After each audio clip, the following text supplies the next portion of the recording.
అత్తింటి కోడలు రాని మారానైన ఊరికో పల్లెకో బయలెల్లే ముందు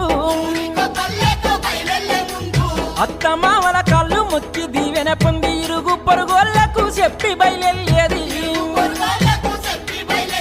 భర్త అత్త మామ అంటే భయం ఉండేది మంచాల మీదికి కంచం అందించేది అత్త మామ భర్త అంటే జడుపు లేదు ఈనాటి రోజుల్లో